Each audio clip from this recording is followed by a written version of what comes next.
Hey guys, welcome back. Hope you're having a pretty good day today.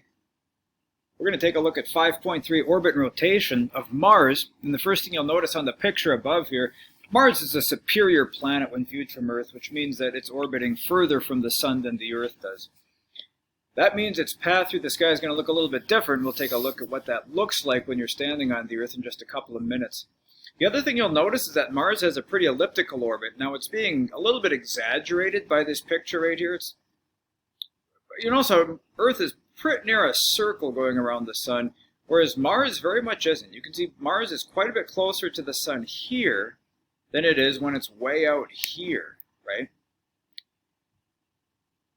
Mars' closest approach to the Sun is perihelion, occurring right here, and that's about a little under 1.5 astronomical units. You may recall that the distance from the Sun to the Earth is 1 astronomical unit.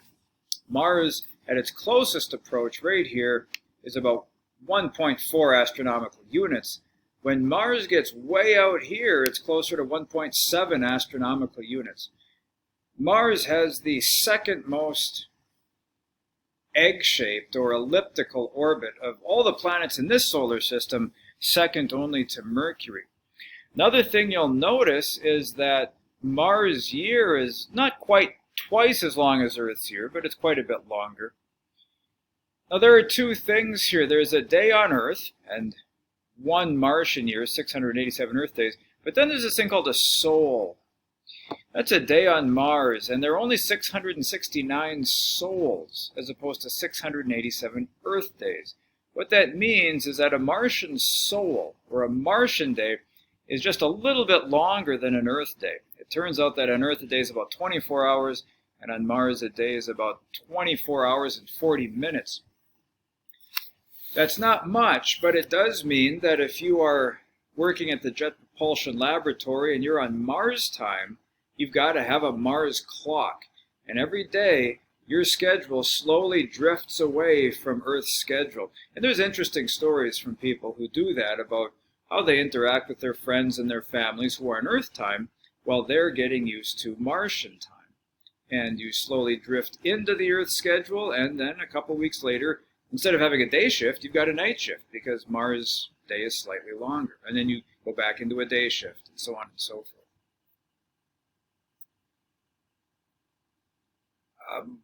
Let me get my big noggin out of the way.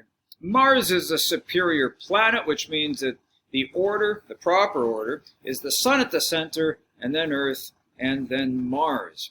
Now there are two things. First of all, being a superior planet simply means that you're orbiting further away from the Sun than Earth, right? Mars' orbit is outside of Earth's orbit.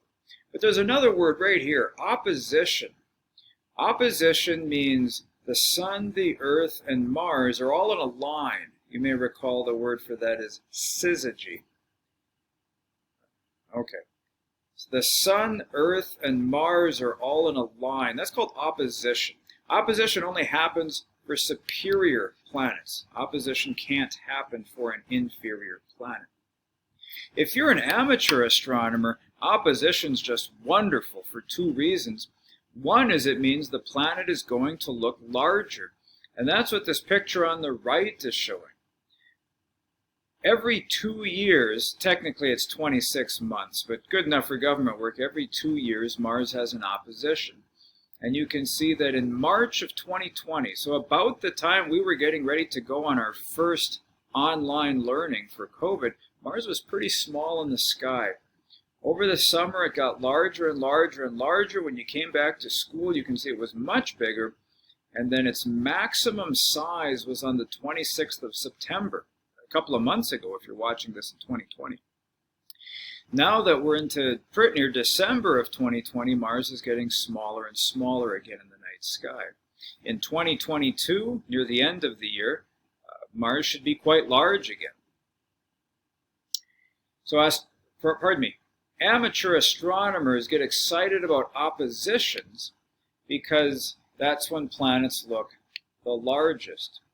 It's when superior planets look the largest. The other reason it's nice is because that's when the planet will appear highest up in the sky, which means you'll get better views. when a planet is on the horizon, you're looking through hundreds of miles of atmosphere. And that atmosphere distorts planets. It's hard to see surface features because of air currents rising and jet streams blowing. And our atmosphere is a very active place, even though you and I might not think much about it. But when the planet is nearly directly overhead, you're looking through just a few miles of, really about 6 miles of thick atmosphere. So here's another picture. God, I don't know what to do with my head. Maybe right over there. Showing Mars at oppositions, but you'll notice now it's every 2 years, 97, 99, 2000, so on and so forth. You say, well, Cato, these oppositions look different. This is just a wonderfully big opposition. In fact, I remember this one. It's just before I was going into the Peace Corps, and it was a pretty big deal because it was the largest opposition in many years. Others are less impressive, like this poor little guy right here. You say, well, what's the idea? If Mars is at opposition, isn't it always supposed to be big? The answer is yes, but all oppositions are not created equal. When Mars is at opposition, when the Earth and Mars are close, another way to say this, when Mars is at opposition, when Mars is at perihelion, this is when the Earth and Mars are closest to each other and when Mars looks the biggest. But if Mars and Earth have opposition over here, so that Mars is at aphelion, or aphelion, now it's quite a bit further away from the Earth, yeah? Again, here the difference between the Earth and Mars, or the distance between Earth and Mars, is about 0.4 astronomical units. Over here it's about 0.7, so almost twice as far away. That means this opposition from 1995 was when Earth and Mars were about 0.7 astronomical units apart. This opposition from 2003 is when they were about 0.4 astronomical units apart. So they're different beasts. This is the path that any, good Lord, what do I do with my head? Let's try it up here. This is the path that any superior planet will appear to follow across the sky. The dates are a little small. Yeah, but we start right over here. This is in April. And then you get into May, and then as the months go on, night by night, if you were to go outside and take a picture of Mars at the same time every night, let's just say midnight every night, it's here, and a week later it's here, and a week later it's here. So Mars is moving against the background stars. Ancient people have known this for millennia. In fact, the word planet means wanderer, because people understood hundreds and thousands of years ago that planets like Mars moved against the background stars. Then Mars, right over here, appears to stop. For a few nights, you don't see Mars moving much at all against the background stars, and then it starts to move in the opposite direction. And then it stops for a few days, appears to stop, I should say, and then it starts going back in this direction again. And this pattern is typical to any superior planet. And it has to do with the fact that we're all going around the sun.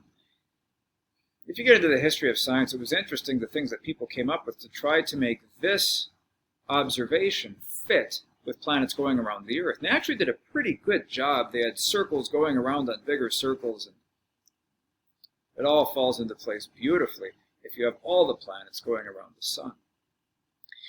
So here are two of the, where's the head again? I don't know, maybe here. Nope, here. Here's two of the guys that are largely responsible for our understanding of how planets work. The guy on the left's named Tycho Brahe. He was from what we today call, born in Sweden, but from what we'd call Denmark. It's really what he associated with. He was a very wealthy guy. He's been called the first competent mind in astronomy. And what he did is he built a state-of-the-art observatory. And he built his observatory on an island off the coast of Denmark that's cloudy 5 nights out of the week, maybe 5 to 6 nights out of the week. But with the clear nights that he had, he took the best observations anyone had ever made of Mars, and other planets too, but particularly Mars. Then he hired this guy, Johannes Kepler, to come in and use his data set, use Tycho Brahe's data set, to figure out if there was a mathematical pattern to the way that the planets were moving. And it turned out that after 20 years, you say, why 20 years? Well, there are two reasons it took Kepler 20 years to find the pattern. One is that he was trying to make the planets go around in circles, because circles are considered a perfect shape, and the heavens were supposed to be perfect. Now, Tycho Brahe was one of the first people to kind of debunk that idea. He understood after a while that things like comets were not happening in our atmosphere. Comets were happening out in space. He understood after a while that what we would today call supernovas were in fact new stars that were appearing in the night sky and then disappearing again. And so Tycho Brahe, as much as anybody, should be credited, in my opinion, with establishing the fact that the rules that apply on Earth and the changeability that happens on Earth also happens in the sky, right? Anyway, Kepler was trying to make the planetary orbits fit circles, and finally he gave up on that and found that ellipses worked just wonderfully. The other thing that was going on is, well, we don't need to get into the politics of it, but he was Lutheran, I think. I might be getting it backwards. He was Catholic, living with Lutherans, or Lutheran living. Anyway, Christians were just dead set on murdering each other. That all started about 100 years earlier in 1517, when Martin Luther posted his 95 Theses on the door of the Wittenberg Cathedral. And so 100 years after that, in the early 1600s, Europe was gearing up for the 30 Years' War, which was just atrocious. But these guys figured it out. Planets follow elliptical orbits. Now, Kepler came up with his 3 laws of planetary motion. And in astronomy, that's what we remember him for today. And here they are. The first law says that planets follow elliptical paths around the sun. The second law says that as planets fall closer to the sun, they speed up, so they're going fastest when they're closest to the sun. And then as they fall away from the sun, they slow down, so that way out here they're going more slowly. And then he found out that all of this gobbledygook basically says that as planets get further away from the sun, they orbit more slowly. All of these are things that you already know if you've ever put a coin into a wishing well and it's gone around and around and around faster until it falls in. It's the exact same physics. Almost. Mars has 2 moons, Phobos and Deimos. These are the brothers Fear and... I capitalize that. Cato, shame on you. These are the brothers Fear and Panic that would accompany their father Mars into war. Deimos is smaller and further away. Phobos is larger and much closer. Phobos goes around Mars very quickly. It orbits once every 11 hours. Phobos, in 30 to 50 million years, give or take, is going to be pulled apart by Mars' gravity. That's going to happen because Phobos orbits faster than Mars spins. Phobos orbits faster than Mars is rotating it. The result of that is that Phobos is speeding up the Martian day. In other words, Mars is rotating a little faster all the time. But Phobos is slowly but surely getting reeled in. It's like bringing in a big fish.